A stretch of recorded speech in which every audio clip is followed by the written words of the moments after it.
lição sobre a graça de Deus. Porque Deus não se esquece do que a gente faz. Ele é onisciente. Deus, a memória, Deus não sofre de Alzheimer. Deus não sofre de amnésia.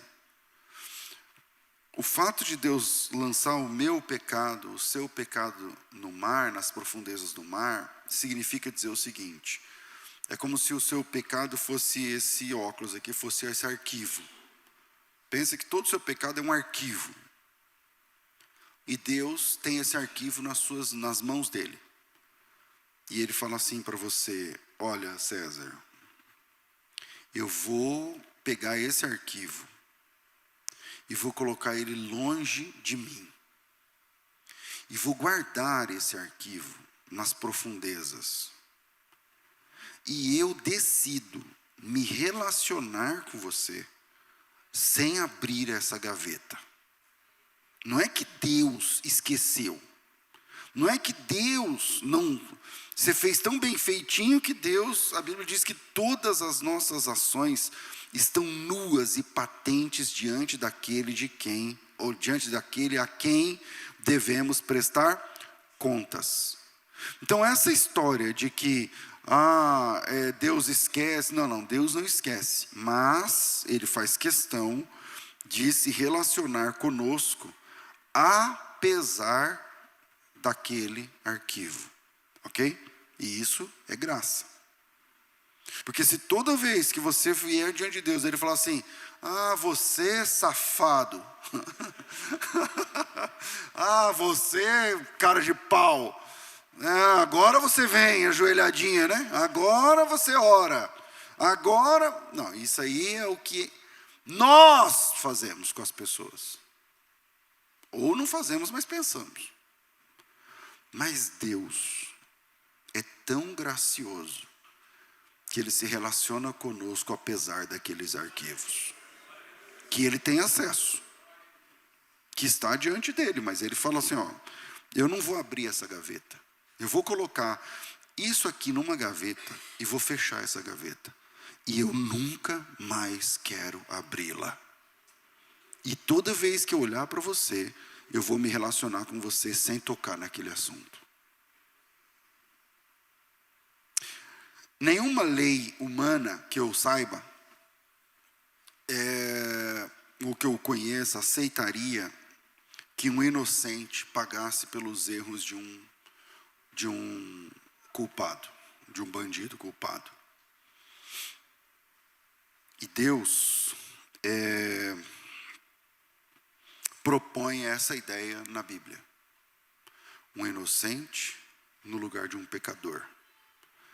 Só que Deus, na Bíblia, é o próprio legislador. Eu disse, nenhuma lei que eu lembre aceita que um inocente pague os erros de um culpado. Isso é uma injustiça, certo? Isso é uma injustiça. Se alguém for preso injustamente, essa pessoa tem que ser livre, tem que receber indenização, tal. Por quê? Porque ela não é culpada. Só que Deus é o legislador que não apenas aceita que o inocente pague a dívida de um culpado, mas Ele mesmo envia o inocente, que é o seu próprio filho. Faça conta da graça de Deus. Faça conta da graça de Deus. Você surpreendeu alguém num crime hediondo. E aí você fala assim para esse alguém do crime, o criminoso: você faz o seguinte, eu vou te dar liberdade e o meu filho vai morrer no teu lugar, vai pagar essa sentença. Isso é um pedaço, um mísero detalhe da graça de Deus, que é o grande legislador, e mesmo assim, sabedor de todas as coisas, legislador de todas as regras, aceita e envia o seu próprio filho para morrer no lugar dos pecadores. É por isso que Deus é exigente com os salvos. Deus não é exigente porque exige muito, Ele é exigente porque Ele exige tudo.